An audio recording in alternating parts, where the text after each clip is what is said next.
Carl Coffey, welcome to the podcast. Hey, thank you, Mike. It's really good to be here. Thank you for having me. Very glad you came on, man.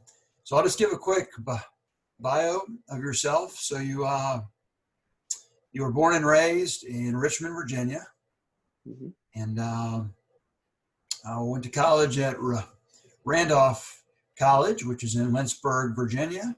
Majored in psychology and gender studies there. And you had lived for a time in Virginia Beach and now reside in Bowling Green, Kentucky. Yep. You were considering, well, I'll let you get into that, but we're looking at going into teaching, so we'll talk about some of those details. You now work in process improvement at United Healthcare Group, UHC. Married fairly recently with 3 pets. And you're the only person in your family who stutters. What you said, that's awesome. Yeah, that's interesting. From my experience, and this isn't an exact scientific study I've done, but just from talking with lots of people that stutter, it seems like roughly half of people say they have nobody in their family that stutters, and roughly half of people will say they do have somebody. And every once in a while, you'll get somebody that's like, yeah, my dad stuttered, and my grandfather stuttered, and my my uncle stuttered. But it seems like it's kind of all over the map as to how many people in one's family stutter. Exactly. But so I don't know how much that's been looked at. I hear from some, well, actually, I think I saw a podcast or listened to a podcast recently with Dr. Drayna, who had worked is an NIH for many, many years and is a geneticist, I believe, by training. And he's got a special interest in stuttering. I forget why he was interested in stuttering as he is. I don't know. He's not a person that stutters, but he now is retired from NIH, I think it is, and is putting a lot of effort into researching stuttering further on the genetic side. But I believe I heard him say that the stuttering genes that they found are only present in, and I might be messing this up, but maybe 30% or so of people that stutter. So even the genetic basis that's been found is in a minority of people that stutter, they find it. That's interesting. So I think there's a lot of discovery there still to be made, I would guess, in the years ahead as to what's going on there. And I wasn't planning on getting into this, but he said that in those that do have the stuttering genetics, I believe, that they've narrowed it down. So I think there's 3 spots on the genes where they know it is for sure, and 3 more that they're honing in on. So I'm not I'm not a geneticist at all, so I don't understand that exactly. But he said they're basically on the trail of more genes, and that he thinks that they'll find them, and that it has something to do with the astrocytes that are, and I'm going to mess this up a little bit, but they are not call it the meat and potatoes where the communication in the nerve cells in the brain is actually happening, but they are kind of the support cells for those crucial nerve cells. So that's where they think, at least those that have that 30% or whatever it is of people that stutter that have the genes, they think it's in the astrocytes is where the challenge is, or where it originated from. But as we all know, and we'll just dive into it now. So almost all of us, I never want to speak universally for everybody on any subject, because people are different as individuals, obviously. But are you, like the vast majority of us, had some really tough experiences in childhood? And if so, you want to talk about maybe one or two of them, or however many you want to, that sort of stick in your head as being challenging moments in childhood? Yeah, sure. So as you said, for as much as I know, am the only person in my family who stutters. And I, am grateful that my family was such a supportive family, but we also love to talk. Like I come from a line of just talking folks. And so something that I kind of hated as a kid, but have grown to appreciate now as an adult, is that my parents never let me shy away from speaking situations. Like if I got a gift in the mail from a family in another state, they would always make me call that family member and tell them thank you and how much I appreciated the gift. And I hate it so much. But, it really enforced in me at a very young age that, this may be something difficult that I struggle with, that I deal with, but, it's here and it's a part of me. And, you just have to live your life in spite of it, and you can't let it define you. And, of course, that's a lot easier said than done. But a couple of things in my childhood I remember. So I remember being in kindergarten and in first grade, and when I was in class, I would always get pulled out of class to go see a speech therapist. And all of my friends would always say, well, why is Carl getting to leave? Like, he gets to go do something really cool with this lady. And, to me, it just was talking to someone who was going to give me some techniques on how to speak better and how to make it easier to talk. And so I remember from an early age always being like different, and, having that experience of kind of it not being the same for me as it was for my friends. So that's one experience that I can definitely recall. And also I remember probably was like preteen, teenager, and I wanted to be a politician. Like I wanted to help people in some regards. Like that's always been kind of really important to me, was always wanting to help people and improve lives. And so I thought, hey, I can be a politician. I can like listen to people and pass laws and things like that.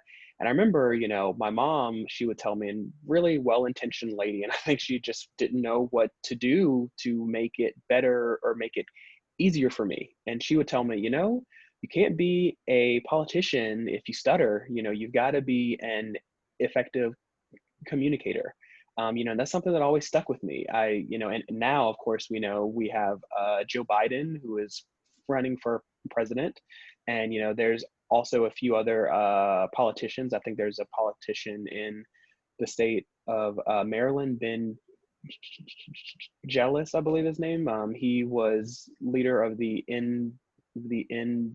NAACP and ran for governor of Maryland. So there's a lot of people in politics who have made it a career and who are very effective at their jobs who stutter. So I think that's also kind of influenced my life now in the work that I do now with the National Stuttering Association and trying to improve the lives of people who stutter, specifically, in terms of getting jobs and being able to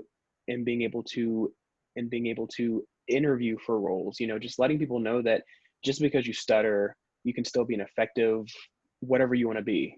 It may be more difficult, but you can still pursue your dreams. And I think to me that's such an important lesson to. And I know I'm probably answering 5 questions right now, but to me, I think it's so important to let people know that just because you stutter, it should not make you feel or make you think that your life is any less worthy, or that you are limited on what you can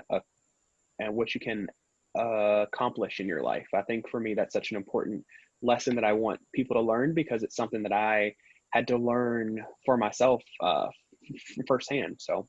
Mm. So first off, I'll say that your toughest moment, your toughest moments of childhood, it sounds like, surrounding your stutter, are much more mild than many of us have had, Mm-hmm. as far as horror stories, um, which is awesome. And I would bet that probably has to do a lot with your parents sort of making you talk anyway and saying, look, it is what it is, but you're not going to shrink away from speaking, because that's a part of what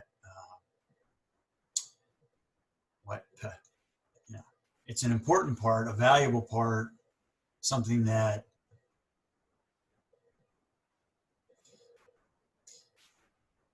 for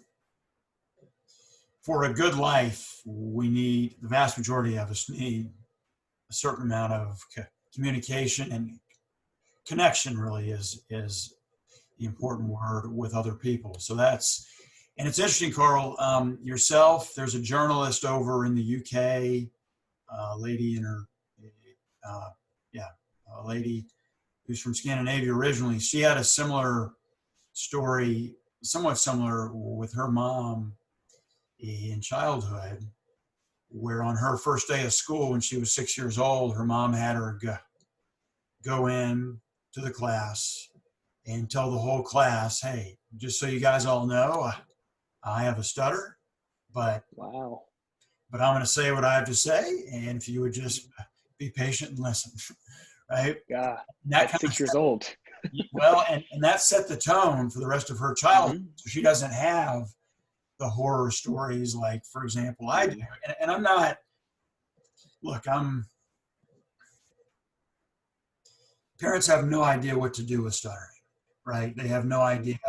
And they shouldn't know that, I mean, unless they've dealt with it themselves or have experience with it, it's very difficult to know. But for any parents out there that are watching this, that have a young child that, clearly stutters, and I'm not sure what is the sweet spot age to do this, because maybe in some cases you don't want to call attention to it with the child, because then they start, becoming aware of it.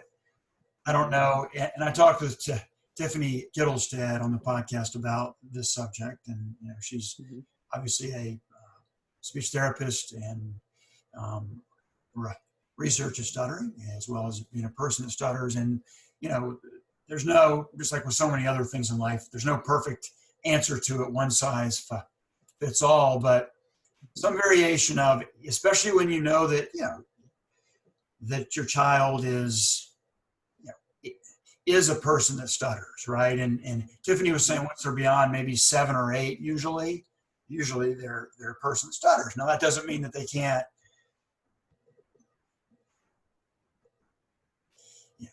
get in a lot of control at the stutter of the stutter at some point in their life, but they're kind of always a person that stutters, whether they're stuttering or not. Right. And so that approach to having your kid, making them speak anyway, sort of thing like, Carl, you got the present from your uncle and aunt, you can call them and thank them. I know you don't want to, but you're going to do it. And that made you face the fear, right? That made you face the fear over and over again. And you were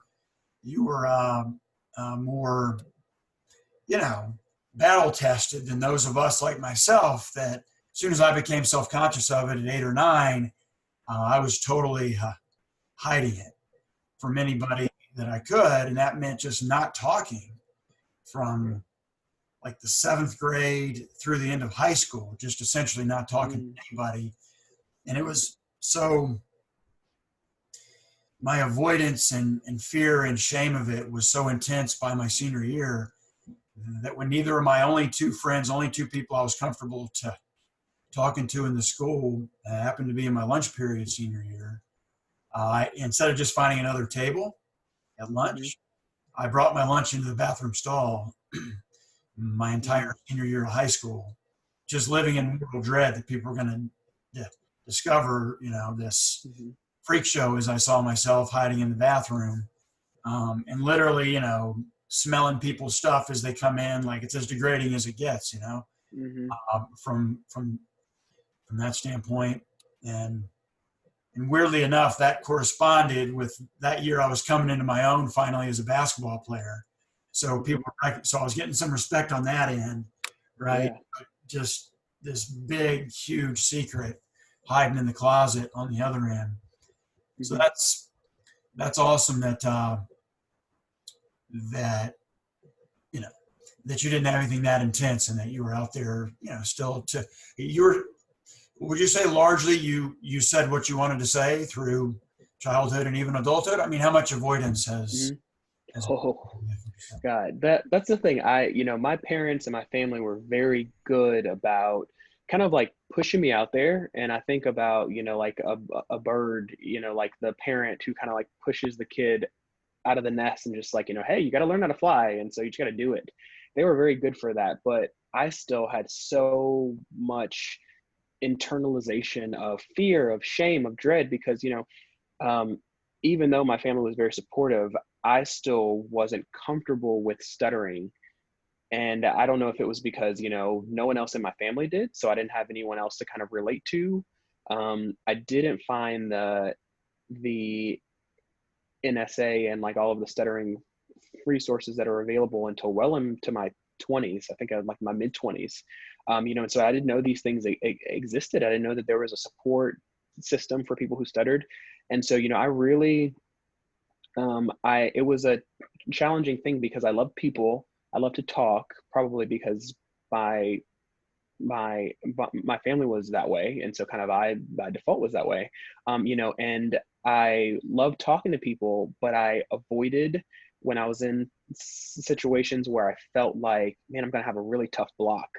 I would purposely say less, or I would purposely like try and avoid certain people or certain situations that I knew would bring me difficulty, just because I didn't want people to see me struggle so badly. Like if I stuttered, but if I felt like I was in control of my stutter, like it wasn't a prolonged block, or if it was just a simple repetition or something, just something I can just easily go past, it wasn't that bad. But if I was having like a full on, like I couldn't maintain eye contact and I was blocking and I couldn't say my name or couldn't say where I was from, like those days I just had just like a dark cloud over top of me. And so, in that regards, it was really difficult.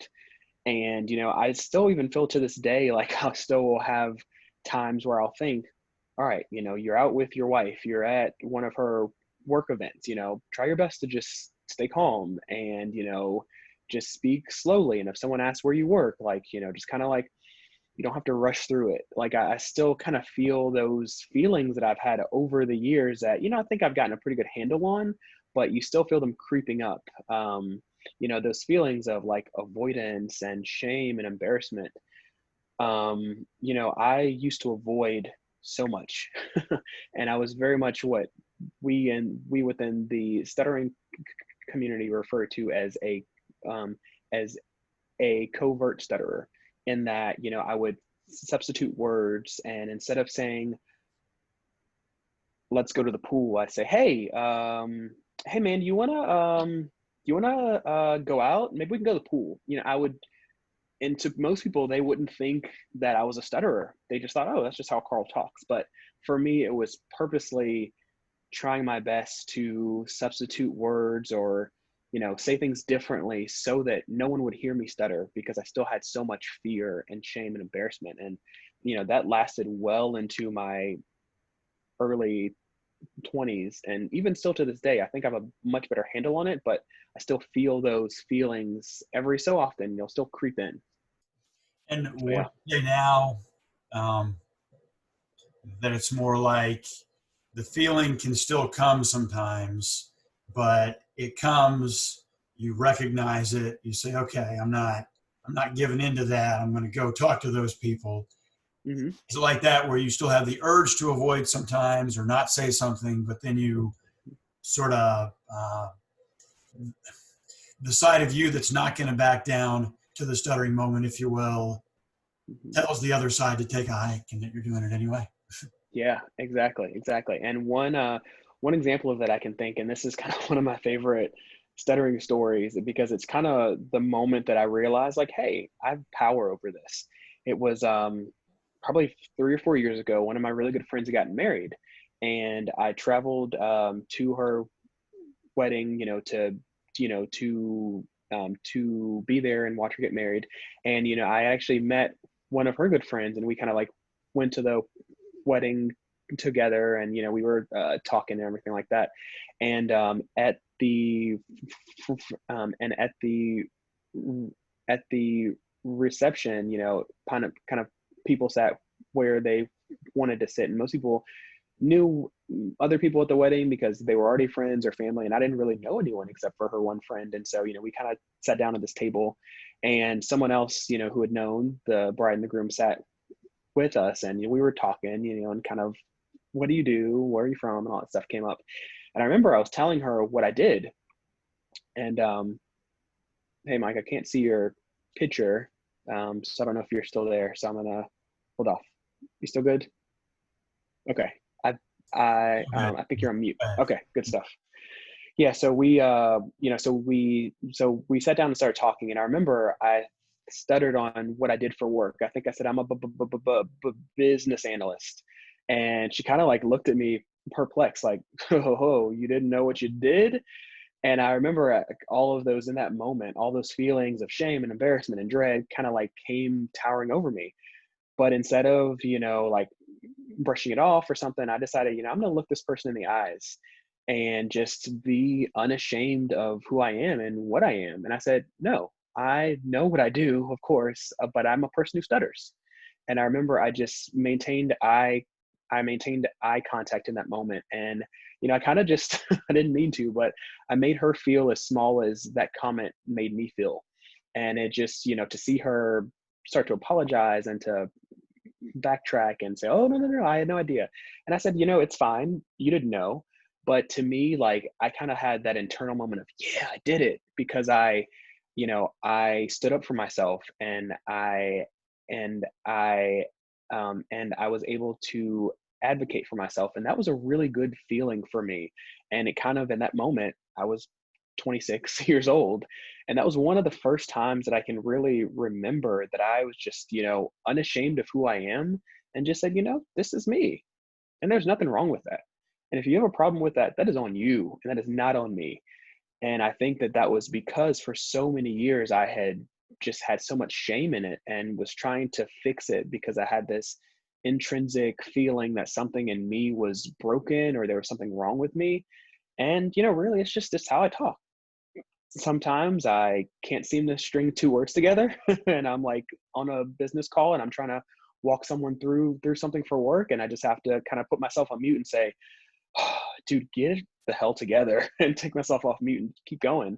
And then there are some times where, I can speak to people and just, I'll be in public and just meet a stranger and just start chatting. And I'm sure that person doesn't know that I stutter. So for me, I feel like it's difficult sometimes because I sometimes don't have a very noticeable and pronounced stutter. And so I can kind of coast through and not have problems. But when I do get to a problem moment, and if someone is not used to hearing me stutter, they're kind of like, well, what is going on? And so that's, I really try and be intentional now. And if I do have a stuttering moment, I'll own it. Just like, yeah, sometimes it's a problem and sometimes it's not as much, but it is what it is. And I think that's, for a person who stutters, for me, that's the kind of frustration with it. Cause you're like, man, I wish it would just be the same way all the time in every situation. Then I can at least account for it, or at least know what's happening. But sometimes it's there and sometimes it's not. And that's really tough to deal with sometimes. And I think for me, why I had a lot of frustration, I could talk to someone and be struggling, and then literally 5 minutes later in a different conversation be talking to someone else. And I don't know if it's because, that person I don't have the fear because they're not an authority, or someone who I just don't care to stutter in front of, but I just, you have this 5-minute switch, and it's like, here it's just really difficult and pronounced and I'm struggling, and here I don't really have that big of a problem. So yeah, I think for me, that's kind of the thing. Yeah, and that's the inconsistency of stuttering can definitely be one of the most frustrating things about it. Like you said, in one situation, you're fine, there's not much struggle. In another situation, there's a lot of struggle. And, and typically for many of us, historically, kind of the pernicious thing about it from an experience standpoint is when you most want not to stutter, you're most likely to stutter. Yeah. Yeah. When you least care if you stutter, like when you're alone or talking to your dog, or maybe certain people that are totally in the comfort zone 100%. You, you don't care if you stutter, then you're much less likely to have much struggle. And so in that sense, I think for the vast majority of us, the number one predictor of how much somebody's going to stutter is who's listening. Mm-hmm. And obviously, who's listening doesn't change our genetics at all. It presumably doesn't change our machinery of our speaking apparatus. So so it's an interesting thing like that. But something you said there that really, all of what you said resonated, but something that was the exact same way that I learned to handle it.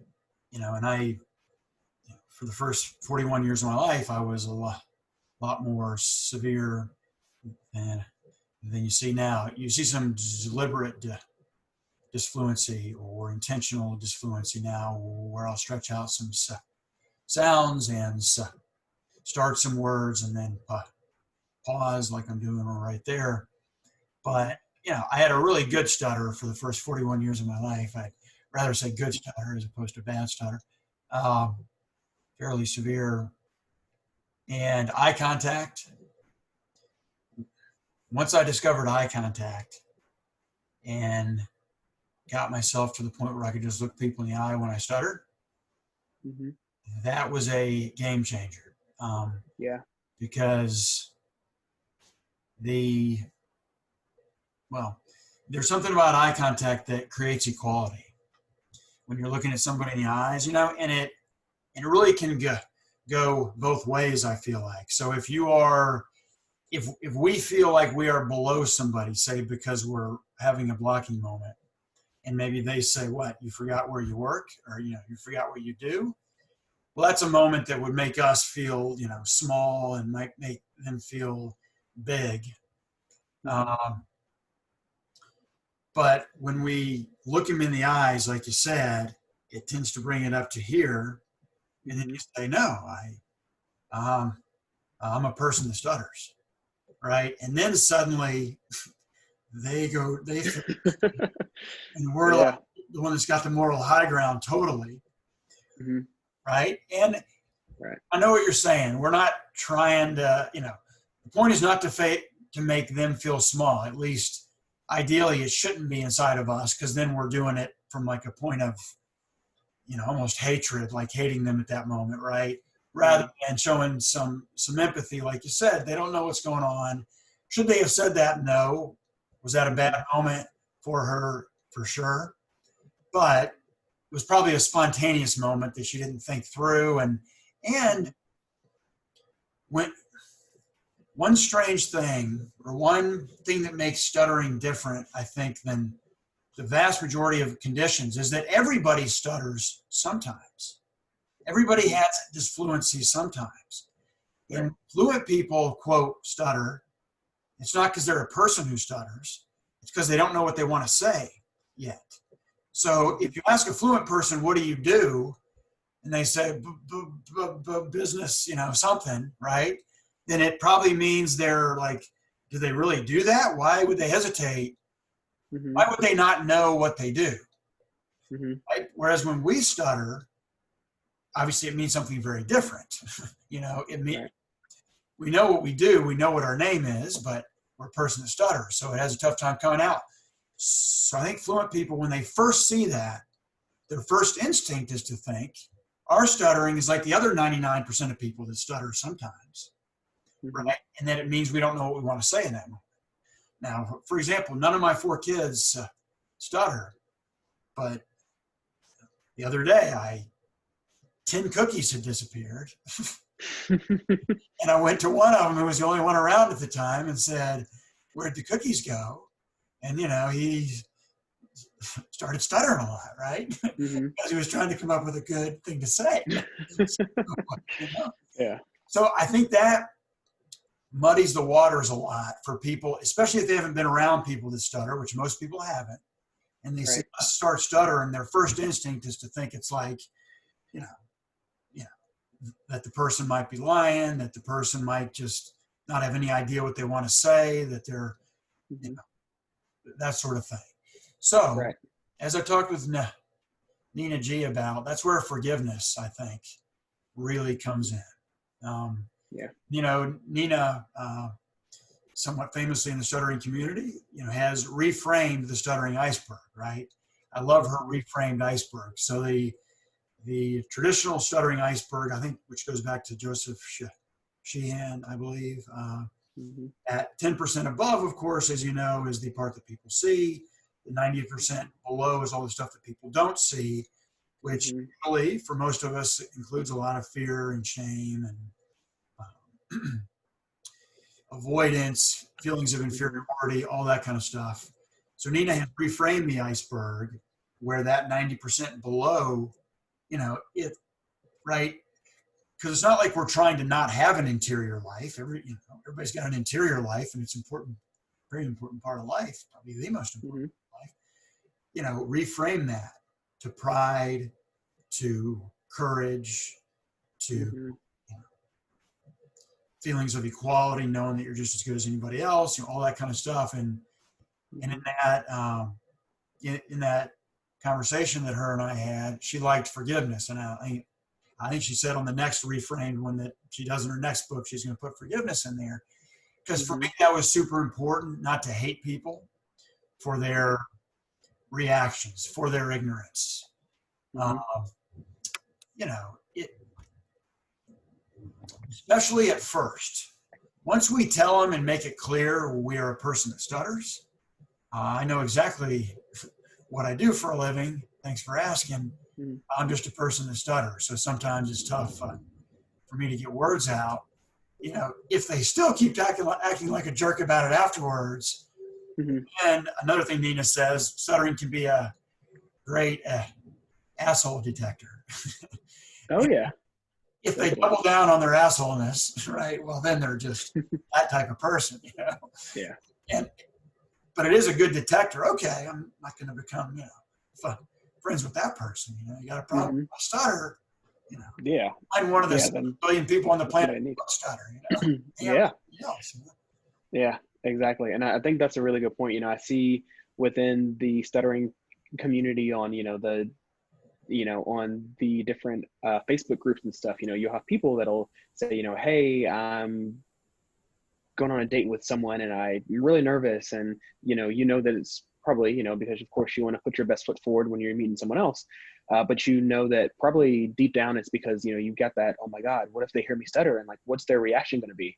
And I always think, I have been there, I definitely know how it feels, but, you got to look, as you said, stuttering is a really good, I think, um, BS detector in that, if this person is going to be a jerk to you because of the fact that you stutter, it's not somebody you want to spend your time in being around and getting to know, whereas if they're patient or, even if at first they have a weird response and after you let them know and you educate them on the fact that you stutter and they're like, oh, I'm sorry, I had no idea, but they're receptive to wanting to learn more and just trying to understand. I think that's a really good sign that, hey, these are good people, these are my people. And I've had a lot of my close friends, I don't think when I first stuttered in front of them, if I even let them see me stutter, and that's a whole nother thing. I don't think that they had negative or weird reactions to it.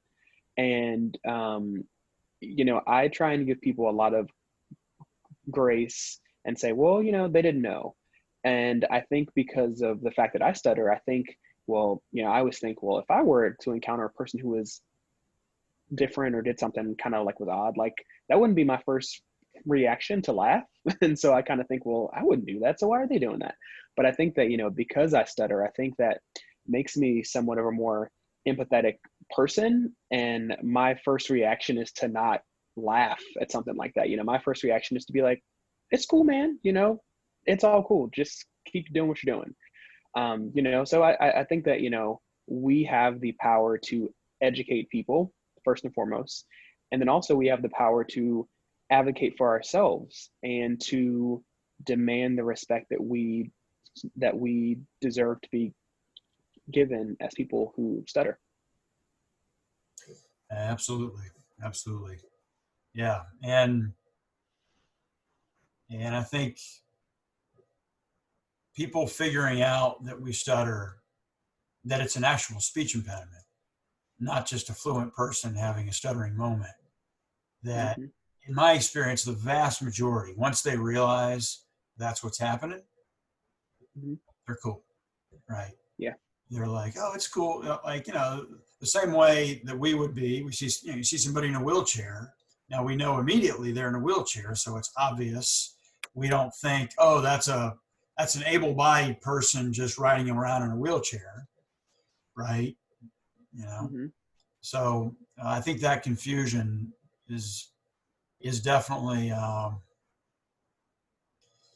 it's real, and they think they know what they're when they laugh, they think they know what they're saying, but they Mm-hmm. don't, right?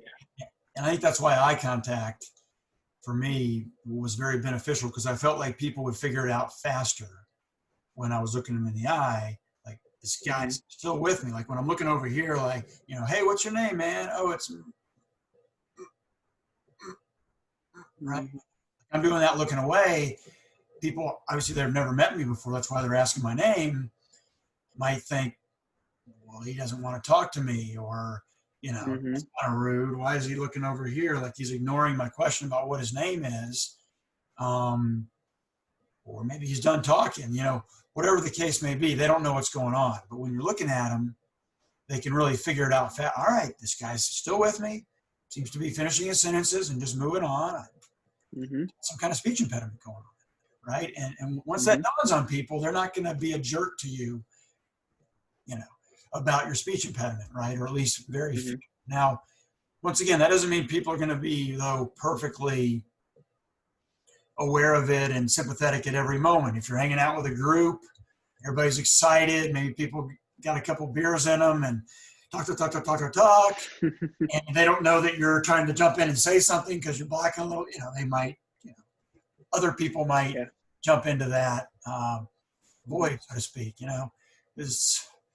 so I did find that, and I do find that for me, that consistently forgiving people, especially when they don't know what's going on, Mm-hmm. which is, the truth the vast majority of the time, made me a lot happy, made my iceberg, well, and I forget if that's in the iceberg, but in the negative side of the iceberg could be hate, Mm-hmm. hating the fluent world to some extent, or at least Yeah. those that have those reactions, even the ones that don't know what's going on yet, and that could be the correlate to forgiveness, right? We have an urge to hate Mm-hmm. people for doing that because it's something that's very sensitive to us historically, right? Mm-hmm. You're making fun of it in that moment. That Yeah. hurts, right? For Mm-hmm. anybody, whatever their thing that makes them different is, um, but in the reframe, when just to forgive people, but also not to be like a shrinking violet, like, you know, Mm-hmm. if they did something appropriate, nothing wrong with looking them in the eye and not necessarily saying, that was stupid or that was a bad thing to say, but just saying, I'm a person who stutters. Mm-hmm. And pause after we say it, look them in the eye and let it sink in.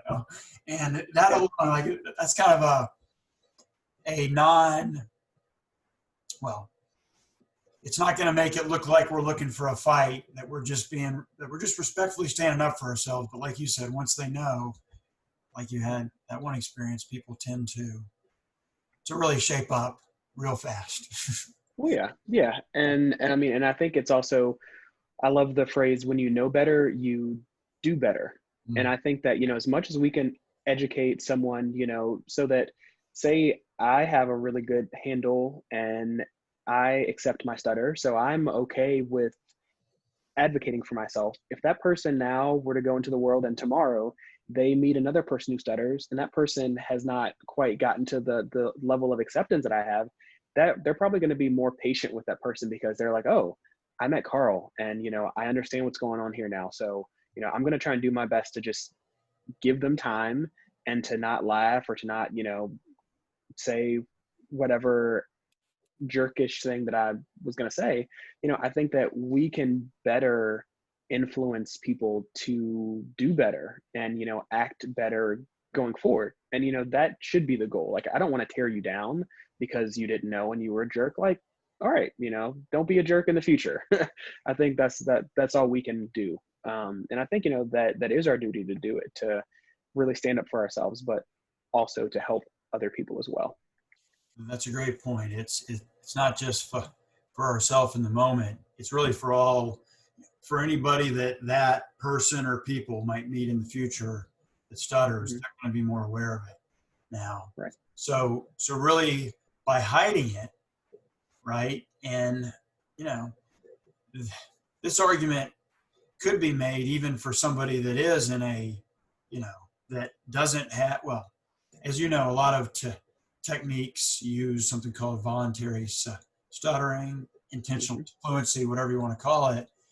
And that also can be used as a tool for that, and just disclosing to people. So even if we don't need to for us at the moment, we are benefiting the humanity of people that stutter by spreading awareness, by kind of embracing our identity as a person that stutters, right? Not that we have to just talk about it 100% of the conversation when we're around people, but to put it out there is not just good for our own iceberg, what's going on with us below the surface, to reduce our performance anxiety of trying to fool people, that we're a normal fluent speaker, which really ups the pressure, right? It's kind of like, I like to use the analogy of athletes, and because I think Michael Jordan's the greatest of all time, I always use him. But imagine if Jordan was terrified of missing a shot when he stepped on the court, right? He never could have been Michael Jordan. He had to get out there and accept sometimes you're going to miss, sometimes you're going to make them, but go for it. And therefore, I don't know if you watched the documentary Last Dance, but they asked him at one point in there about fear and whether he felt fear. I think it was on Last Dance. This might have been on one of the million YouTube videos on Jordan, but he said, no, fear doesn't even come into play in those pressure moments because I put in the work, and I understand you're going to make some, you're going to miss some. Just get dialed into the moment, and whatever happens. But and so when people don't know, well, and that's also a part of it. When people don't know that we stutter, and then we have that stuttering moment, right? So maybe you've known them, you've been talking to them for 20 minutes, there's no stuttering, and then we stutter, then they can be confused, and then it can create an awkward situation where, they don't know what the heck is going on. So there's no universal way to do this, but in general, being out of the closet is a pretty powerful thing, both for us, but also just for spreading awareness out, and perhaps stuttering awareness, one of the reasons that it's lagged behind other forms of awareness, like, general disability awareness, right? Because 60 years ago, it was fair game to make fun of, people with Down syndrome, people in wheelchairs, people because of their race, people because of their gender, people because of, anything essentially, right? Everything was total fair game. And if most people thought it was funny that didn't have those, that were not in those groups, then the media would just do it. They would just use it because it got a laugh. Well, most of that has gone away, right? At least in any kind of polite society in the last 40 years, whatever it is. But making fun of stuttering is still sometimes used. And I do think one reason for that is the thing we talked about earlier, where everybody stutters sometimes. So when somebody like, for example, when it's a movie scene and you ask your kid where the 10 cookies went, and he starts, right? When they start doing that because they're trying to come up with an excuse, well, that does communicate something about what's happening in the fluent speaker's mind in that moment. Mm-hmm. But there's been very little media awareness. And my last episode was with John Gomez, which I just released yesterday, I guess. And we talked about this, that there's been very little awareness. There have been very few characters in movies or in shows that just had a stutter as a part of who they are, that wasn't a central part of who they are, right? Mm-hmm. Like very few. And I believe John is helping to work on one of these films that's going to be coming out next year on one of the big streaming services. And he's not allowed Okay. to talk about the details, but he said it's Mm-hmm. essentially a character, and I don't know who the character is, firefighter, whatever they are, but they're a Mm-hmm. regular character doing all sorts of things in life, but they happen to have a stutter. And so Yeah. that we're talking about how that can normalize it so that people will just become more aware in media. But Yeah.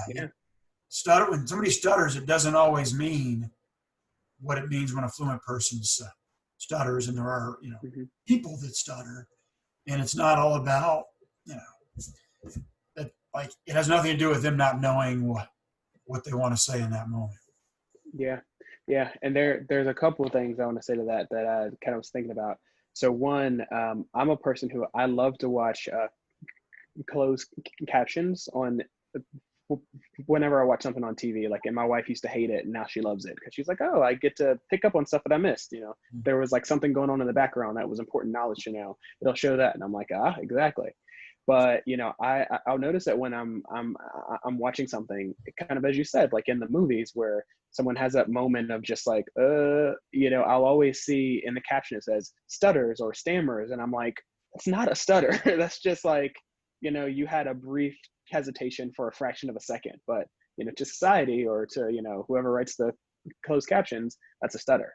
So I think the more we can normalize that it's okay to just say that that person had a hesitation in their speech, or it's okay to I think the more that we normalize, as you said, people who stutter and have that be part of their characters but not be the punchline of their character or like a trope, I think that's important.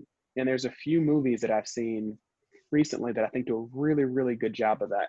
There was a movie that came out, and I think it was a Tarantino movie last year, Once Upon a Time in Hollywood, and it had Brad Pitt and Leonardo Dicraprio, and Leo's character stuttered, but it was never discussed. But you could like pick up on the fact that he stuttered and had a little bit of a disfluency. But he was like the main character. No one ever discussed it. He was a movie star, which is what he was playing in the movie. I mean, and like no one ever said anything about it. It just was like, that's a part of his character. Just like if he were to, gone to a certain school or done a certain job, just part of his character that goes into building the story. But it wasn't discussed. It was there. And I just thought, man, that's so cool. That is really cool. And after I saw the movie, I think I posted or talked to one of my friends. I was like, did you see this movie? Did you notice he stuttered? And to us, we were like, yeah, that was really cool. And I mean, it was just there. So I don't even know if many people even acknowledged it or noticed it. And I just was like, yes, I love that. And there have been a few movies within the past few years that I've seen it done really well. One movie, The King's Speech, when that came out a few years ago, that was like the breakthrough movie because, it was about a really important figure in history, and the main theme of the movie is stuttering. I mean, and it showed a lot of accurate portrayals, but it had kind of that it kind of had that feel good, everything's going to be okay. And he worked with a speech therapist, and he was able to conquer his stutter. And I think it was good to raise the awareness for the stuttering community. But in the same time, like, I just was like, why does it have to be something that we think of like it has to be a beast that has to be conquered, or something that you just get over and it's never a problem? Like, I want us to normalize saying that stuttering is okay. There's nothing wrong with you if you stutter. And, there can be people who want to stop stuttering because they want to just get rid of it, or they want to feel like they can be an effective communicator. But there also can be people that are just like, you know what, I stutter. I'm not going to use techniques. I'm not going to try and change the way I talk. It's just how I talk. And I have appreciation and respect for people who fall into both camps, because I think both of those belief systems are important within the stuttering community. And I think that it's really cool that both have kind of like, seems like both can coexist and there's not a right or a wrong way.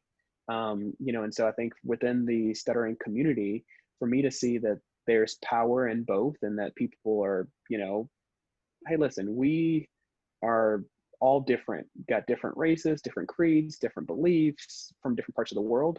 But something that brings us together is that we all stutter. And whatever your journey is, like, that's okay. And you're going to have people who support you on your journey.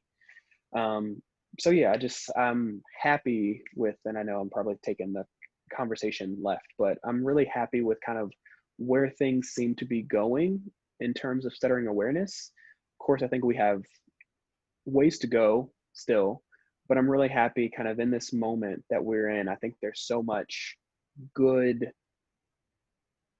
representation and portrayal of stuttering. I'm not sure if you saw, there was a PSA video. It was a really small video, like 2-minute video, for Stuttering Awareness Week this year, where it was kind of about a kid who goes to school, and they it's their first day of school, and they're, kind of going through the experience of stuttering.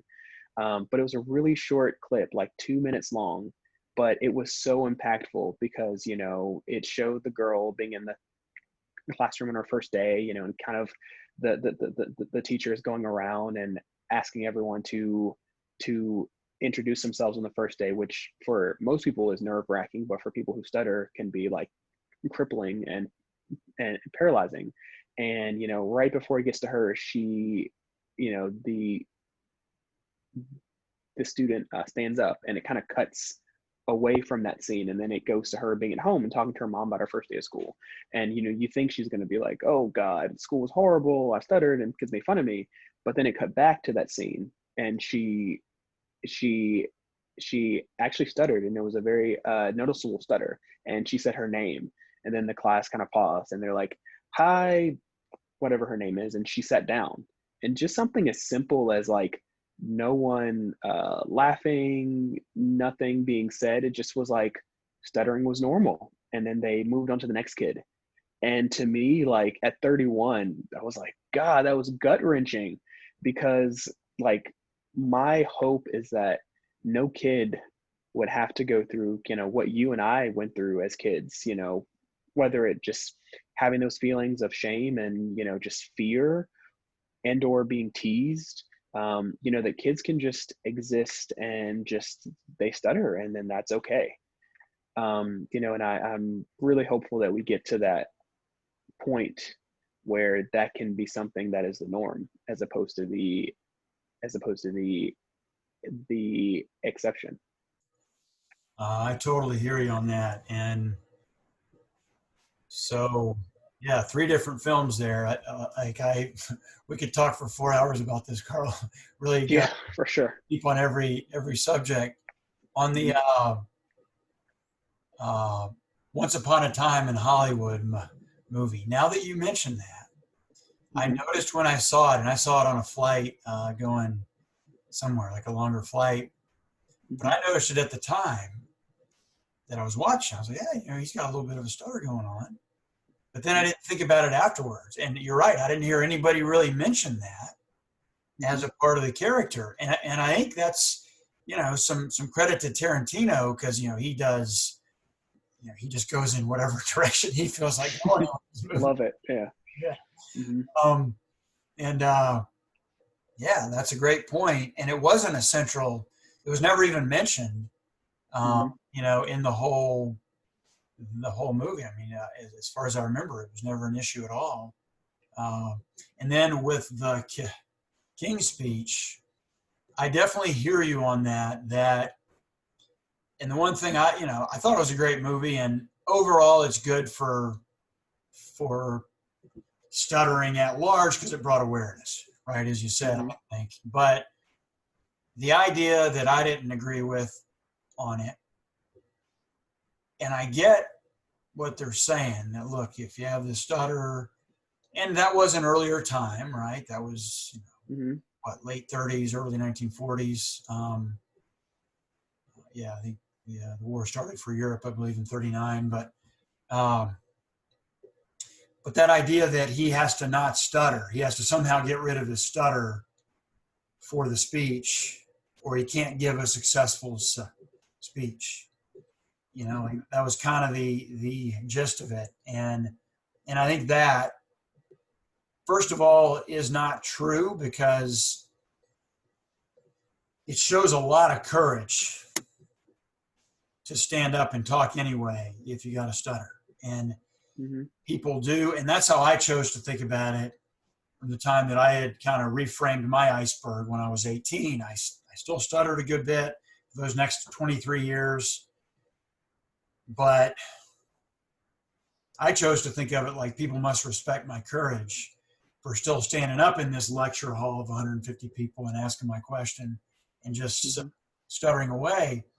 And I knew, or at least I think I knew for the vast majority of people, that I was kind of blowing people's minds, because they had never seen somebody that talked like this, much less one that would stand up in front of 150 people and ask a question. And I would just look around from person to person in the eye as I'm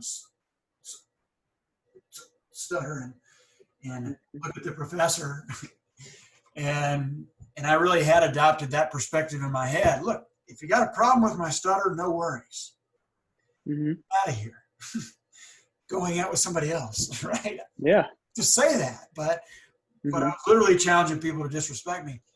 And I felt like people really respected the courage. And occasionally somebody would say it to me, like I'd meet them later at a bar or something. Hey, were you the guy that, like as soon as I would start stuttering, first of all, they would be, oh, you're the guy that asked the question in history class, whatever, right? Yeah. Mm-hmm. And on one level, that would be like, well, I don't want him to just recognize me by my stutter. But on the other hand, if I would have been fluent, he wouldn't be remembering me right now. Mm-hmm. Right? Yeah. He wouldn't have put two and two. Oh, that's the guy that asked a question 6 months ago in that history class. Freshman English class, history class. Yeah. So in some sense, and as a friend of mine said once, in the 21st century, being normal is so boring. You got to have a thing. Yeah. Thing. And so, yeah, that's a whole part of the reframe. I've almost gone to an extreme of the reframing, but I think it's an accurate way to think about it, right? Like, just the fact that the king in the King's Speech gave the speech, like just getting up there and giving it, he could have done it with his stutter also. That's all I'm saying. He could have inspired the country, maybe even more if he would have stuttered a lot, but done it, got up there, say what you have to say, look people in the eye, still say the same thing with the same passion, but just with the delays, because that's a literal display of courage, of the old school way. So a display of balls or ovaries, if you prefer. Yeah. Reproductive, powerful organs, whatever. Yeah. My kids are trying to.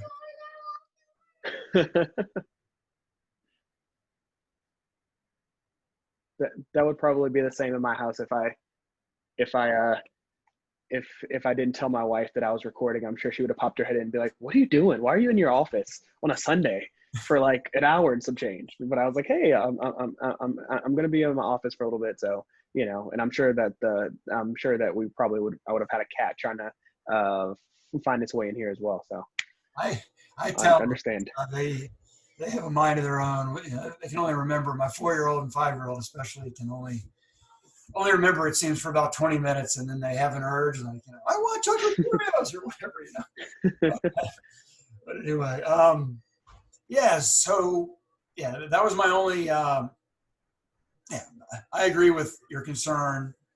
Although overall, a force for good with the King's Speech, that narrative that you have to overcome it in order to give a good speech. Mhm.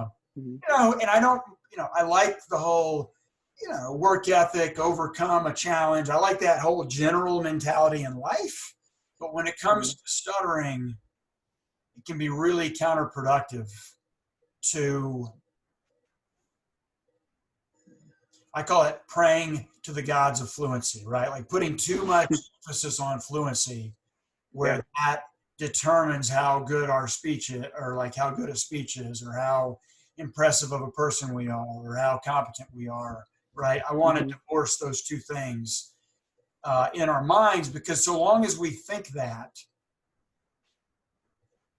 and it's really ironic, or it's a catch-22, everyone describe it, that we have to give up on this really wanting fluency or being obsessed with talking normal in order to Mhm. have any chance for those that want to get in a lot more control of it and not struggle near as much when talking.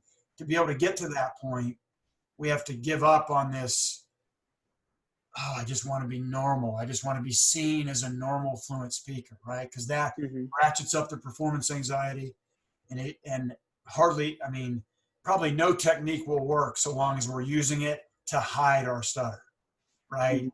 It's on, and I don't, once again, you can't universalize this to say 100% of people, but for the vast majority of us, since I've been in the stuttering community to talking with hundreds of people, that yearning to be seen as a normal fluent speaker makes it really difficult to just sort of, uh,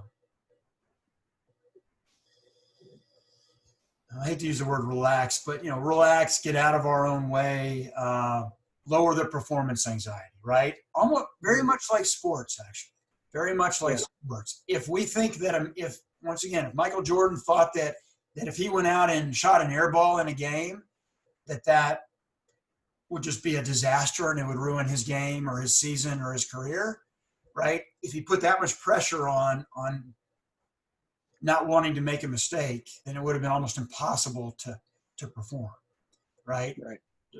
So becoming okay with blocks. I mean, I'm not saying love them, you know, although it's fine if you want to love them, but but to just divorce blocking from our happiness, essentially, or from a Yeah. sense of how good. Oh, that speech went terribly because I stuttered, right? Whereas Mhm. no, the speech is based on what you said and whether you communicated with the people that were listening, right? And we all know you can still stutter and still have profound communication with people. Mhm. They're not mutually exclusive, for sure. Yeah. Yeah. And I think, that that's something that I saw in one of your videos. I think, you had posted within one of the stuttering groups, where you were talking, and you were actually making jokes while you were stuttering.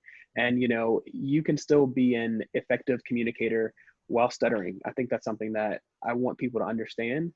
But, kind of what you were saying, where, people will have the idea of, oh man, like that speech was terrible because I stuttered. Like that was my way of thinking for such a long time. Like when I was in college, I would think, man, today was a horrible day. It was tough, and it was 100% based on if I stuttered or not.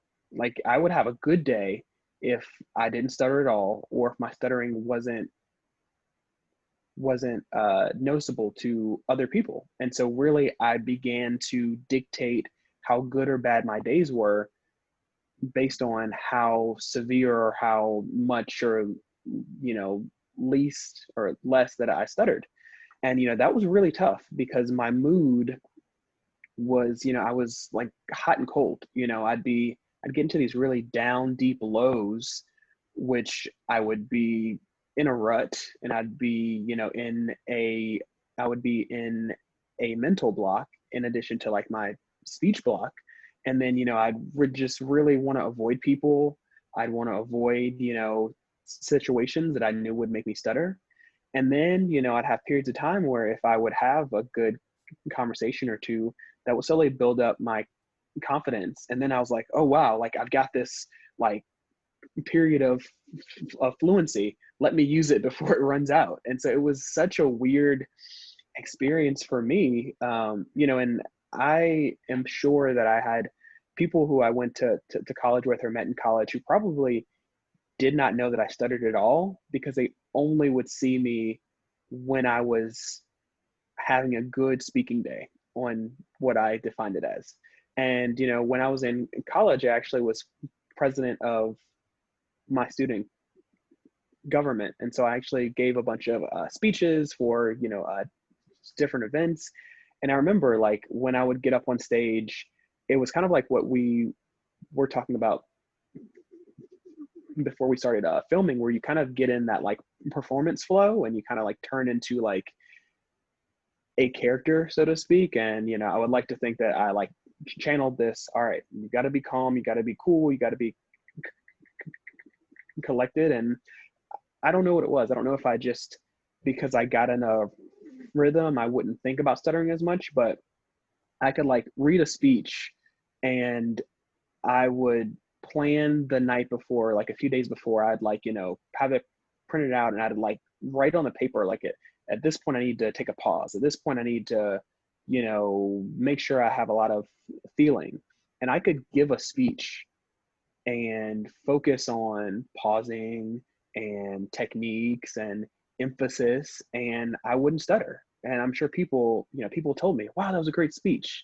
And people who knew that I stutter would say, man, you didn't stutter at all. See, you can do it. You don't have to stutter, kind of that thing. But it was exhausting. It literally took me so much energy and attention and planning and, focus and a lot of detail just on speaking. And I know that for most people, when you're getting ready to do a presentation or something, like you want to make sure that you're well prepared and planned and stuff. But I didn't like the idea of, just in order to have a conversation, I would have to plan out and rehearse these techniques. Like it just was draining. And so I kind of decided to myself, like, all right, I know there's things that I can do when I'm having a difficult moment. I can focus on my rate of speech. Am I trying to like breeze past this block? And so I speed up what I'm saying because I just don't want anyone to hear me stutter. And I'm talking a mile a minute, and it really makes it hard for people to understand what I'm saying. Like that's how I would talk. And I would have to tell myself, okay, it's okay to ease through your words and do things that are going to help you. And it doesn't take away from the fact that you can be a good communicator while doing those things. I think I had to divorce in my mind that effective communication was not stuttering. And I think once I got to that point, I said, well, you know what? I can still stutter. I can still be disfluent and still be an effective speaker. Like that was a game changer for me. That's fantastic. And like you said, you were getting in, well, in those speech situations when you were the president, you said of the student council, is that what it was at your university? Mm-hmm. Yeah. You were almost getting in character, right? When you were stepping up, you were like, Carl Coffey, the leader of the, right? Yeah. Yeah. And that's interesting. That's something that a lot of people have noticed, that when they get, my first cousin, for example, Brent Gill, is a comedian in LA and Denver, kind of splits his time, but he, is a person that stutters, more mild than mine was historically, but, he's a person that stutters, but when he gets on stage, he doesn't really stutter because he's in character. He's, kind of a Chris Farley-ish type of character up there, a ton of energy and, all that. And, when he's Brent Gill on stage, that's just not who the character is, and, Mm-hmm. a person that stutters, but when he's himself, he does stutter. And obviously there's been a lot of conversation over over the decades, at least maybe centuries, about how people that stutter when we sing typically don't stutter. And it's kind of been assumed, I think, historically, that, well, that's because singing happens in one part of the brain and speaking happens in another, but that doesn't explain why then when somebody gets in character, a certain character, they don't stutter. They're not singing, they're still talking, but they're somebody else. They're a different version of themselves, not necessarily totally somebody else, but so that there are all these things. We talked about the genetics of it earlier. There's so many mysteries still surrounding stuttering, that whole thing that the machinery seems to work fine when we're alone or in our room for, I don't know, 98, 99% of people that stutter. So it's an endlessly fascinating condition, I think. And yeah, that embracing it, that saying, look, this thing is challenging sometimes, but because the inverse of asking the question that we've probably all asked, especially in youth, I used to ask a lot, was why me, right? Nobody else I know stutters. My cousin I mentioned was 8 years younger, so he wasn't even old enough that I knew he stuttered yet. So nobody else I knew literally stuttered. And that question, why me? But the flip side of that question is, why not me? Right? So if it wasn't me, then am I wishing it upon somebody else? And in the end, no,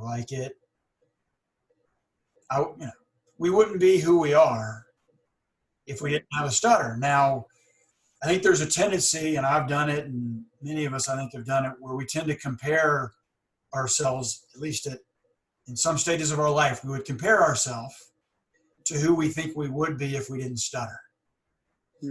What would I be doing? I would be, president of the universe if I didn't stutter, that sort of thing,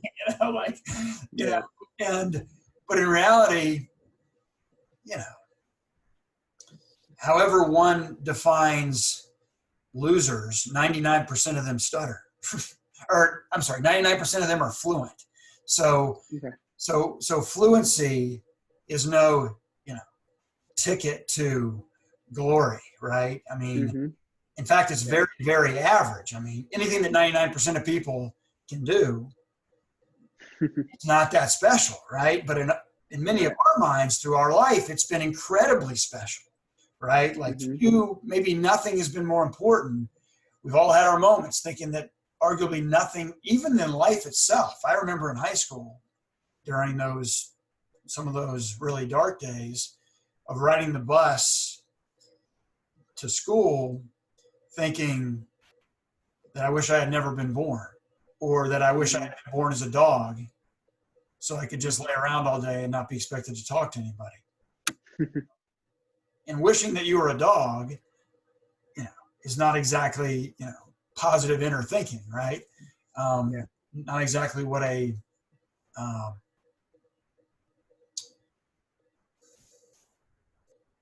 person that has respect for themselves would be thinking. And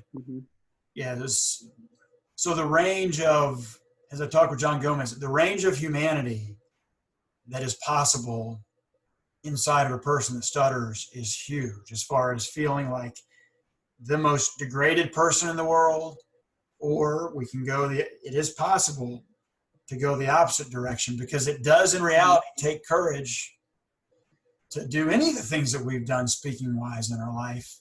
Having a stutter, that has developed courage, that has developed character in us that potentially is much deeper than it would have been if we wouldn't have had that challenge in our life, and we could just be the life of the party and just not had that challenge or disability in our life. Yeah, and I think as you said, I think we need to give ourselves more courage than we do, because getting up and speaking, knowing that probably going to have difficulty, is a really hard thing to do, but we do it anyway. And, I too had a period where I was really just, I mean, deeply depressed. I think right after I finished college and I started to work, and I just was like, oh my God, I'm never going to be able to do anything I want to do because this thing is hanging over me. And I mean, I was projecting what the next 40 plus years of my life were going to be because of the difficulty that I was having right then with my stuttering, and finally being out on my own and having to work and not having the comfort and the security like of my family. I realized like, wow, this is hard, which in general, life is hard. And I think most 20 something year olds get that bolt of reality where they're like, shit, I got to do it on my own. And wow, what is this going to be like? But, I really felt I felt a lot of difficulty because I'm like, why stutter? Like how am I going to meet someone that I'm going to get married to? Like if I stutter, and how am I going to, get through work? Am I going to just be someone who like works in a job where I don't have to talk? Like, and I just had all of these like thoughts just like percolating in my head at the same time. And it was like really just disorienting. But like, I think once I took a step back and said, you know what, some days are going to be hard, and that's just life in general, stutter or not. I too had that thought of, man, if I didn't stutter, I could, man, imagine what I could do. But now I try and think, look at what I've accomplished with a stutter. Like, man, you've done a lot. And I think that we need to give ourselves credit for what we have accomplished with this difficulty, with this, some people would say like a, a, a burden. Like I have great relationships with people. I have great friends, and I pride myself on being someone who can connect with people and who can listen well to people and make people feel appreciated and accepted. And I think that I have that skill because I stutter, because I, have fostered the talent of being able to listen to the point of actually hearing people as opposed to listening to get my point across. So I try and reframe it and say, hey, listen, yeah, you stutter, but look at all the things you've done with a stutter. Like, you're a rock star, you're killing it. And I mean, like, sometimes you just got to be your own like cheering squad and say, look, dude, life's tough, but you got it. You just got to keep going. And it's going to be hard, but you can't let that feeling of what might be hold you back, because I mean, there's always going to be something holding you back. That's what my dad used to tell me. And he was a very calm and patient man. And, kind of his calm when I would be stuttering was a little bit off-putting, because my mom, she was very much like, okay, come on, get it out. What are you doing? Like, have you been using your techniques? And so my parents were so different in their approaches to it, where, he would tell me, he's like, look, if stuttering is the worst thing that you have going on in your life that you're dealing with, man, your life is pretty good. He's like, it's pretty good. It might not seem that way, but he's like, you like, if you didn't stutter, there would be something else that you would be saying, man, I wish I didn't have this. I wish I could fix this. He's like, look, this is what it is. That life's going to be more difficult in some respects, but like, everybody's got something. This is your thing. It's probably harder for you because you wear it on your sleeve and people can see it, as opposed to something else that someone may be going through. Like, a person beside you might have anxiety that's crippling, and you might not be able to physically see it, but like, they're struggling too. And that's also why I try and approach life in terms of like, be kind to everyone you meet, because everyone is going through something. You don't know what that person is going through. So like, you just have to give everyone just grace and kind of just give them a second, because we're all trying to figure it out. And really, especially that's true now with what we're going through with coronavirus, and kind of trying to figure out what life is going to be like on the other side of this. Like, we're all just trying to make it day by day. And I think that I just try and approach it with like, just cut yourself some slack, but also give people a little bit of that slack too, because we really all need it. That's great. Great advice. Reminds me of forgiveness idea, right? Like cut people Mm-hmm. some slack and cut ourselves slack and give ourselves credit for, Mm-hmm. what we've accomplished. Because the stutter, you know, you're a really successful guy. I'm a dentist. You know, Mm-hmm. we easily could have used the stutter as a reason and excuse not to go after the things that we want to go after in life, right? Mm-hmm. Not ask that girl out who we ended up marrying, that sort of thing, right? Um, Mm-hmm. and that's awesome. And you know, great fatherly advice that your dad gave you, which essentially is like, look, if this is the worst thing, a lot of people have a lot worse in life, and appreciate the things that you do have, and uh, don't don't spend an inordinate amount of time. I don't know if he said it in these words, but he was probably getting at, don't waste Mm-hmm. too much time feeling sorry for yourself, kid. Right? Yeah. Yeah. That's exactly what it was. Right. Mm-hmm. And um, so something I had wanted to ask about is, Mm-hmm. so you talked about, and I've felt this too, most of us that stutter have felt this, that sense that stuttering was we've had our times in life when we had that internal kind of negative self-talk, if you will, saying, I'm never going to get a good job. I'm never going to get a good wife. I'm never going to have a good life, essentially, so long Mm-hmm. as I stutter like this. Like, this is going to stop me. Um, and obviously, you're an African-American man. Did you feel like, are there similarities, I guess, commonalities, non-commonalities between being a person that stutters in your experience and being an African-American man in the U.S.? Um, that's the question, I guess. Yeah. Yeah. That's a good question. That's a heavy question. And it's something that, I've kind of, I guess we all have a lot of time now. And so I've kind of been trying to unpack that in terms of like, what's my experience like as a Black person in the world.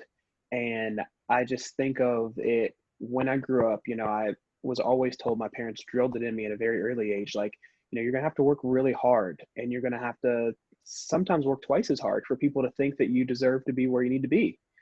And for me, I kind of relate that to stuttering as well, because, people who stutter, like, we are some hard working people for the most part. Of course, we don't want to generalize, you know, generalize everybody, but like, I mean, we're hard workers.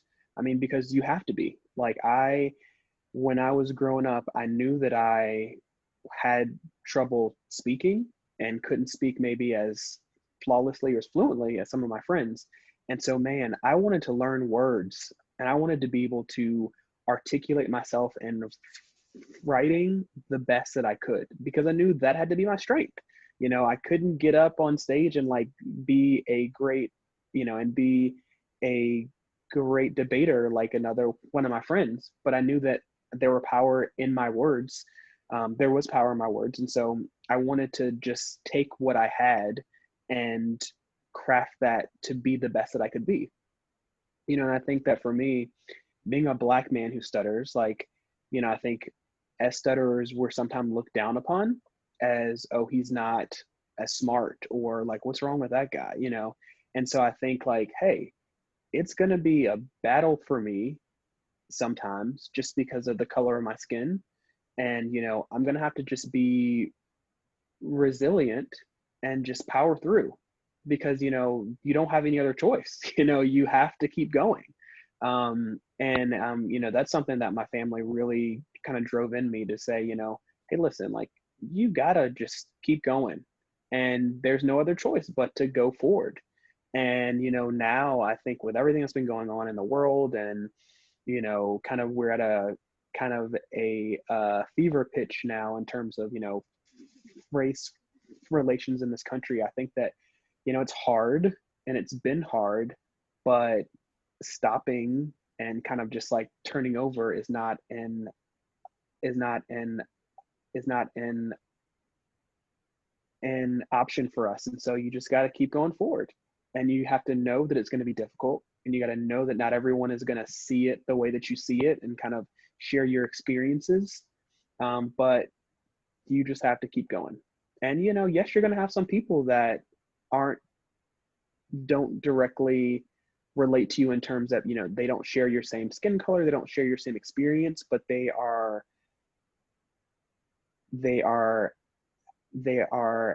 allies in this. And take those people, you know, and bring them and kind of like use them as well. But then there are also going to be some people who they don't get your experience, and, you know, they maybe just haven't been exposed to it, and some people just don't care, and like that's okay. But you can't spend your time trying to relate to and trying to appeal to those people. You know, you just have to get the people that you're going to get and just keep going forward. You know, I think that for me, that's just kind of how things are. You know, you don't have any other choice but to keep going. And so even though it's tough, you just got to keep going forward.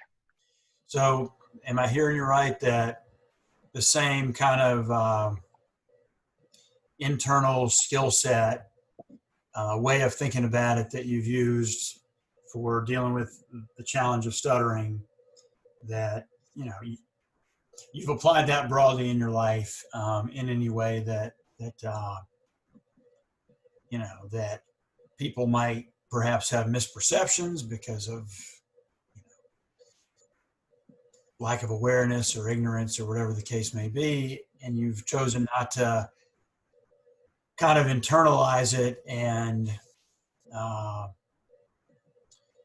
carry it around with you all day, like, you know, because one thing I can speak to the stuttering side of this, obviously from that experience, but I know that at times in my life, you know, especially during those years when I was super sensitive about my stutter, I would put thoughts in other people's heads a lot of times. So you spoke about that 2-minute film, and I had seen that also. You know, it's a public awareness 2-minute video, right? Which was made by, I think, a filmmaker maybe in New Zealand, if I remember right. But in that, the girl was obviously super worried that it was going to go badly on the first day in school. And as you said, you know, she went to school, she had to say her name, she stuttered a good bit, but nobody laughed. And I agree, that was a super powerful scene, especially for bringing us people that stutter back to those moments, because it was very realistic, except maybe no laughing, except maybe the no laughing part of it. Although that definitely happened plenty of times for me as well, where nobody, you know, most of the time, most kids were not making fun of me about my stutter. Looking back, it was really a handful of kids, you know, in particular, that were jerks about it. But they really got my attention, and I decided I didn't want to give the bullies any more ammunition, so I shut myself up. But for me, in that girl's shoes at that age in high school, even if nobody laughed, I would have assumed they were thinking, what an idiot, or what's wrong with this guy, or, you know, I would have just been putting thoughts in their head, which may or may not have been in their head. But that for me was a disaster, to assume that I knew what they were thinking, and that they were thinking negative stuff about me based on my speech impediment, right?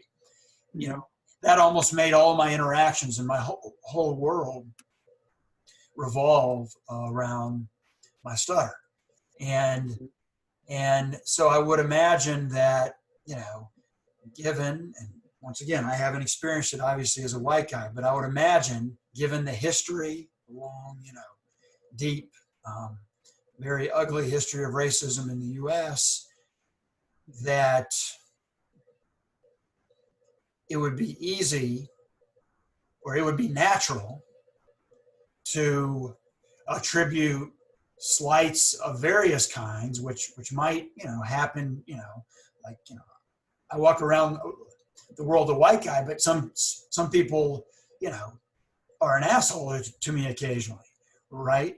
I would think if I were, well, for example, from my stuttering standpoint, I used to, when in doubt, I would assume that that must be, I don't know what the word is, stutterism or whatever the word would be about discrimination against people that stutter, right? Hmm. Is there an official term for that? Like sexism or racism, is there a term for stutterism or something? I don't I know. don't think so, but I think we just created it. So All right, all right. Um, uh, so, um, or speech impedimentism, I don't know. Um, that doesn't flow as well as stutterism is. It just kind of rolls off the tongue, you know? our first instinct on that, I guess. Um, but yeah, that must be well, that has been a challenge in my life with being a person that stutters, to not attribute every negative reaction I get from everybody to my stuttering, because ultimately that made me miserable inside, and it took away my power, right, as a Hmm. person. If I thought, gee, as long as I'm stuttering, I'm screwed in this world, right? Like I'm never going to I'm never going to do this or that. And that then Hmm. for me would it would make me less likely to go after those dreams in the first place, to believe in myself and go after them. If I thought, no, the world is too prejudiced against people that stutter, that I'm just, the powers that be are going to stop me from achieving. Therefore, why, you know, why go after those things? I don't know if that's an Hmm. internal self-talk that you've had with regards to stuttering as well. Um, yeah. So, I mean, I think I've definitely have attributed the feelings of, oh man, that person is looking at me weird. Like it must be because I'm stuttering. And like, I've kind of like spiraled in terms of like attributing these feelings to people when I have no idea if that's really their thought, you know? And, something that, you know, I think kind of goes back to what I was saying, like everyone is going through something and everyone has some experience. Like, you know, people I found are mostly thinking about themselves at all times. And so, you know, if I'm in a conversation with someone and I see that they look impatient, I mean, this probably has nothing to do with the fact that I'm speaking slowly or something. They probably are just like, oh man, I've got to make dinner and I forgot to take the chicken out of the freezer. And, you know, they're probably thinking about something that has nothing to do with me. But if my thought process is so self-centered on my stuttering is so big and it is of course eclipsing everything else in the world, and in this moment that is all people can think about, like that is draining. First off, you know, it just takes so much energy out of you, but also like it may not be true. People may be thinking about whatever is going on in their world. You know, so I can think for me like that, it took me some time to just take a step back to say, hey, listen, it's not all about you, dude. You know, it may be just the person is just dealing with something else that it's on their mind, and they're wearing that expression on their face, not because of anything that you're saying or doing or any impact that you're having. And I think that was an important lesson for me to learn, is that people are mostly self-centered and thinking about themselves. And in that same regard, like if someone is a jerk to you, or if someone is an asshole to you because of the fact that you stutter, they got nothing to do with you. That is on them. They've got some demons that they've got to work on, or they're insecure about something, and so they're projecting that on you. You know, like I've found that like if you've got a problem with this, that's not my problem. That's your problem. And I think being able to take that, lifting that responsibility from myself has been just huge. And it's kind of been like a weight off of my shoulders, you know, because I don't have to carry around that shame of, oh man, that person I talked to 5 minutes ago, like they must have thought I was they must have thought I was stupid because couldn't say my name. And I wonder what they're thinking. I wonder if they're telling somebody else about this guy. That, like, it's exhausting. And just like, you don't have to carry around that weight. And I think for me, that's been a huge, you don't have to carry around that weight. So I I can completely resonate with that, and that was my experience as well. You know, there was a song in the mid '90s. I forget the name of it now, but there's a line in it that says, "Well, you never know just how you look through other people's eyes."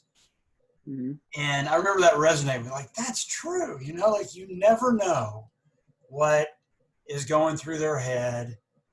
You know, just like people don't know what's going through our head in any given moment, right? Like, you know, Mm-hmm. nobody can read minds. And why waste our time and energy putting negative thoughts in their head, which is going to make us feel bad, Mm-hmm. unless there's some practical reason, like your job is sales and you need to be reading minds as well as possible, like that sort of thing. But like Yeah. with regards to our stutter, I don't know. I don't think there's much useful. And if there is a concern about what other people might be thinking, well, then that, to me, that's a great reason to disclose. Have the conversation with them. If Mm-hmm. if we're really concerned about what they think, then let them know what to think. Right? Hey, Mm-hmm. you might have noticed I just struggled on my name a bit. That's because I have a stutter. Mm-hmm. Now they Yeah. know. Now it's not like that sort of thing. Yeah. Yeah. You really put it on the table. And I've had times where I'm talking to someone and I'm struggling and I kind of see that like weird look on their face, or they're kind of like, what? And so I'm kind of like, hey, so you might have known, as you said, like I stutter. And then I get the, oh, okay. And at that point, that's really helpful because as a speaker, it kind of takes that pressure off of me to try and be fluent and to be a normal speaker because I'm not a stutter. And it also, as a listener, it helps them so that they're listening to understand what I'm saying and not necessarily focused on how I say it, because now they know that I stutter. And so they're not trying to figure out like, what is going on with this guy? I'm trying to figure it out, but I can't get it. Like they know that's what's going on. And so they can focus on what I'm trying to say. I think that's productive for both parties. Absolutely, absolutely. And really, what people want to do, just like us, or what people are supposed to always be wanting to do when somebody else is talking to you, right? Our job Mm-hmm. is to try to understand what they're saying, to listen. So I think other people are, like you said, either they're just thinking about something else, right? And certainly after our conversation's over, they're thinking about something else, right? They're not dwelling Mm-hmm. on how we talk. That's not they're even remotely close to their top priority in life, right? Mm-hmm. Um, um, but in the moment, most people are just trying to figure out, what we're saying, right? And like we Mm-hmm. said, a lot disfluencies are normal. Like very few people, for example, Barack Obama, who's I consider and a lot of people consider one of the great communicators of all time.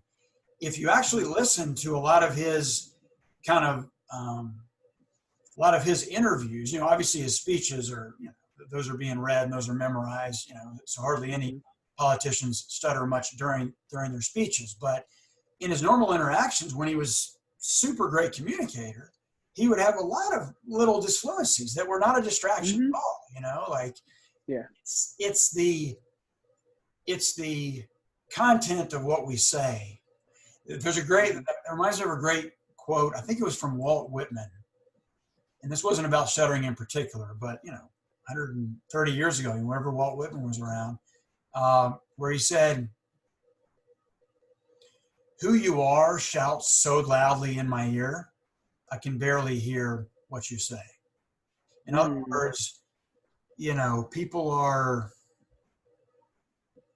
they're trying to get us, what we, the point of what we're saying. It's not about how we say it.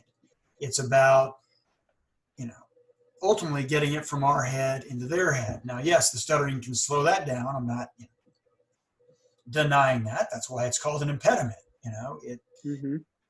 But it's not and I think blocks are incorrectly named because they're not blocks. If we choose to finish the word and finish the sentence, then we're not blocked from communicating that idea. They are, you could call them, well, almost like it's more like having a limp, if you will. We're not going to walk across the room in 3 seconds.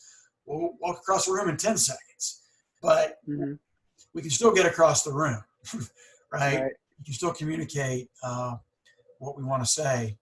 And in terms Yep. of disclosures, like you were saying, I almost think of disclosures as like a nuclear weapon, right? That are in our back pocket. whenever things are going to a point where we don't want, or we're seeing that, and part of why eye contact is important too is because we can see other people's reaction, right? If we're stuttering and we're looking over here, I have no idea what's happening on your face, right? I have no idea what's happening in your mind if I'm looking over here. So I don't know if you're confused, if you're empathetic, if you're looking impatient. I don't know what's going on, right? But when I'm looking at you, I can see, okay, this person I just met is looking really confused right now. Presumably, I'm having a stuttering moment. Let me and maybe nuclear weapon sounds too aggressive, but it's a great tool to get person that stutters and listener on the exact same page as to what's happening here, right? Where they know what they're saying. Okay, he's a person that stutters. Now I get it.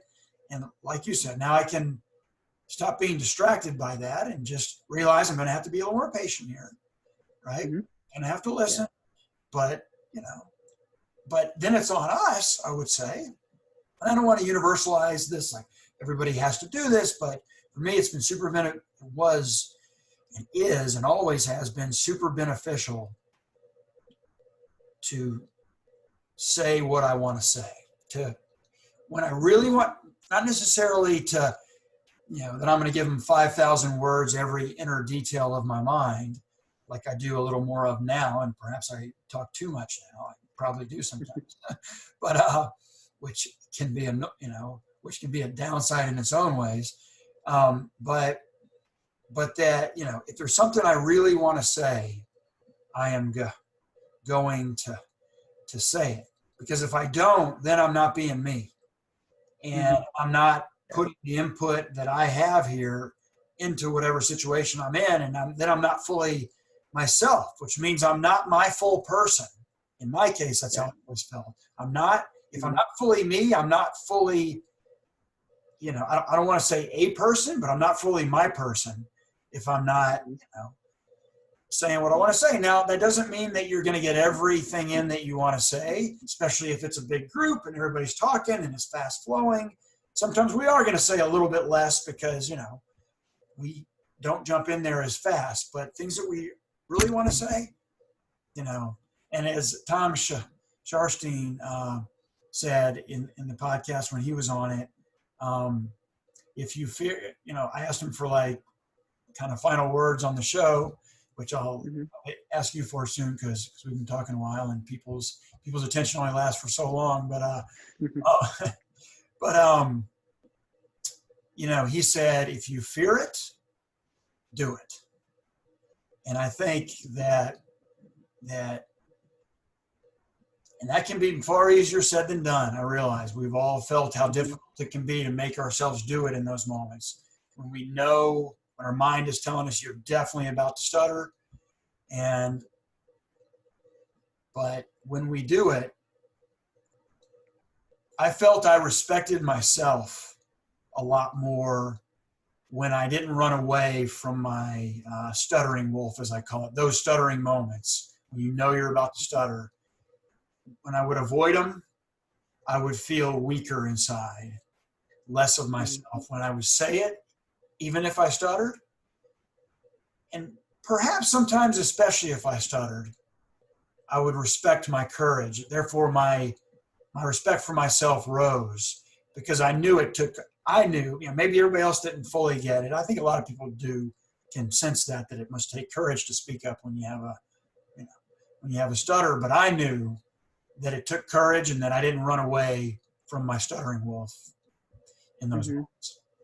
Yeah, that's a good point.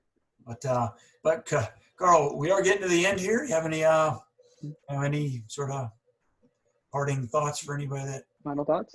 That's watching? Yeah, I think the things that we were kind of just talking about, with kind of understanding the fear and doing it anyway. I think it's so important to feel the fear because the fear is going to be there, but you need to acknowledge it, but then continue to go. And I mean, I've got so many thoughts based on what we talked about, and I feel like with both the two of us, we could continue talking for hours on end on a number of different things. But I think there's always going to be something to fear, But you just got to continue to go for it, and do it. You can't let the fear hold you back. And I think of, people who are, who are performers, I'm sure that they have fear right before they go on. They have the like the pre, the pre-performance jitters or anxiety, and they feel it, and then that kind of like fuels them to go forward. And so, I try and just channel that same thought process. Fear is going to be there, but you just got to go for it. You got to go for what you want to get. And when you do, you'll feel better for it. It might be tough and it might be a challenge, but you can look back when you're on the other side and say, hey, I did it. That's awesome. Give myself a pat on the back. Now, what did I learn? What might I do differently next time? Kind of, you can be more introspective once you do it, but you just got to do it. So. Yeah, I like that. And it's kind of like the fear is never gonna, I think the fear can lessen over time, but it's never gonna completely go away, or it's very unlikely. Mm-hmm. But that feel the fear and do it anyway. In other words, fear is a normal thing to feel, especially when you got something like we have that is kind of fear-based learning going back deep into childhood. Mm-hmm. Feel the fear, but behave in a fearless way, right? In other words, go for it anyway. Yeah. And that reminds me of Shaun White, the great snowboarder. They asked him once, did he have, like a reporter asked him if he had a catchphrase for right before the biggest moments of his career, like when he's in the Olympics. And that's the Olympics. As far as sports go, the Olympics might be the biggest pressure cooker of any, because you've been working for 4 years for maybe, 45 seconds of performance in the Olympics or whatever it is, Mm-hmm. That's a lot of time spent for coming down to those few moments. And Shaun White answered the question that his catchphrase going into those moments was, and I won't use the actual word, somewhat family friendly, is who gives an F? Mm-hmm. Gives an F, right? Like just Mm-hmm. do it, dive in, have fun, enjoy the experience, feel the fear and do it anyway. So yeah, it's been a great conversation, man. I thoroughly have enjoyed Yeah, I've enjoyed it. And something that I forgot to mention at the beginning in your bio, your introduction, which you're a humble guy, so that's perhaps why you didn't mention it. But it occurred to me that you are on the board of the NSA. Mm-hmm. You're one of the board members, so that's another Mm-hmm. interesting part of the biography there. And we didn't get that deep into the NSA, but yeah, as you know, the NSA is awesome. Stuttering support, being with other people that stutter for, I don't know, at least 90, like I think I met one person who said they went to an NSA meeting and they didn't feel positive, but 99.99% of the people that I've ever talked to about it say that it really surprises them how much they get out of the experience of being around other people that stutter, and not just on social media. Social media is good to connect with people there, but to actually be with people, whether it's through Zoom or in person. And I think one of the big powerful things about the NSA and being around other people that stutter is realizing, wait a second, people that stutter can be every bit as cool or as successful or as funny or as whatever as anybody else. And maybe that internal self-talk through much of our life has been telling us that's not true, that our stutter makes us an inferior version of ourselves. But you get around other people that stutter, like, wait a second, I like these people a lot. Like, they're just as cool as my fun friends, And I think that's a powerful realization. At least it was in my mind. Yeah, it is. And I think, when you're around those people who stutter and you're able to see, wow, these people have great jobs. Like when I went to my first NSA meeting when I was in Richmond still, it probably took me a good 2 or 3 meetings before I actually went in because I was so nervous. I don't know what I expected it to be. I thought it was maybe going to be speech therapist there and I would be the only real person who stutters. And so what point is it? But it took me a few months before I actually went in. And when I did go in, my first meeting, I met a guy who owned his own dental practice in Richmond, which I was like, whoa, this guy is a dentist and he manages people. Like, this is crazy, which is like your experience. And then I met, someone who actually worked for the same company as me, and we just had never come across each other. And I mean, he had a great job and I was kind of just starting out. And to me, it really reaffirmed like, wow, like maybe I don't have to have a life of where I never talk to anyone and I'm just never going to get out of my shell. Like, I can do this. You've got all these people who have lived great lives and, this is really cool to see. And I think that there's so many groups that do so much good for the stuttering community with the, with the NSA being one of them. But I think just the empowerment that it gives people is just amazing. So yeah, that's why I'm so grateful to be I'm grateful to be a part of it, and just any small thing that I can do to try and help improve someone's life, someone who stutters, it makes it all worthwhile for me, and I know that you're very much involved with the, you're very much involved with the NSA as well. I know that you're talking about starting a chapter. I mean, it's a great experience. And I've really, the last few years I've been a part of it have been awesome. So. Yeah, that's fantastic. Yeah, and it's interesting right now, COVID-19 has actually had a big, I think it's kind of I don't know if revolutionary moment is too strong of a phrase, but for the most part, well, what COVID-19 has done is all the chapter meetings, right, have had to go on to Zoom since the lockdown started. And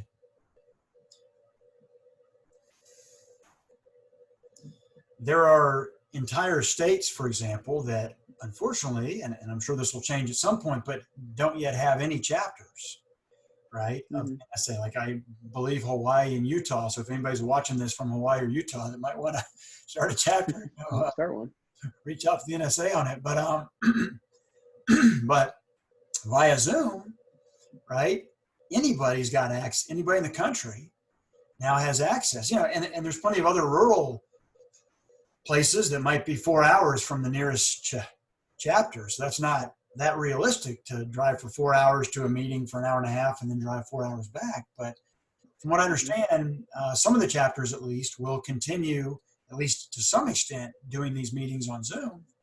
And, it's not quite 100%, of course, of being in person, but as you said, it took you maybe 2 or 3 times, right, before you could get yourself to go to one, which I think is I've heard that from several others as well. Zoom does certainly a lower barrier to getting to the meeting, right? It's a 10-second commute via Zoom. And people, if they're really nervous about it or just want to sort of, peek in the room without fully stepping into the room, they can jump into a Zoom call, have themselves on mute, have their video turned off, and just sort of see what happens. If they're uncomfortable, if they don't like it, or whatever, they can just drop off the call. Whereas at an in-person meeting, you'd have to stand up in front of everybody and walk out, which, that's a little greater barrier. So that, and this is obviously really early, but I think the potential is there to expand the stuttering support to a significantly higher number of people that stutter, both because of the geographical barriers for a lot of people, but also just the emotional, do I want to go be around, people aren't sure what it's going to be. I had no idea what it was going to be like being around a bunch of other people that stuttered. I kind of had an image for years, which was the wrong image, but I had in my imagination, I thought, it's probably a bunch of people just sort of crying on each other's shoulder, telling each other how hard it is to stutter, and I'd rather not be a part of that. And every emotion is acceptable, and there's some of that, which is fine. People can bring whatever they want to bring, whatever their emotions are, experiences. But for the most part, it's very positive and it's very uplifting, not like make you feel worse after a meeting. And so yeah, I think it could end up being a very big positive. And obviously, once COVID's over, once people can go back to in-person meetings, that should and will, I know, will resume also. But I think the Zoom meetings, the online support, like not just on Facebook through typing, but actually getting together and seeing people's faces on Zoom, I think that's probably going to stick around. And so I think that's a great innovation that COVID has kind of forced the world into, and I don't think any of the stuttering associations around the world were doing this too much. So it's kind of opened our eyes, as well as, this is not just unique to stuttering. Many, Twitter, I think, is going to have all their employees work from home. This is opening a lot of eyes. What's it's big. possible from home, and Definitely. So yeah. So it's interesting. Yeah, I'm excited to see where things go. And as we've both said, this has been really great, Mike. I've enjoyed getting a chance to talk to you and getting to know more about you as well, kind of as we've been going back and forth. So this is good. I've had a really good time today. Likewise, man. It's been great talking to you, and we will talk to you soon, I'm sure, my friend. Yes, sir. That sounds great. Take care. Thanks again for coming on, and have a good one, Carl. Thanks, Mike.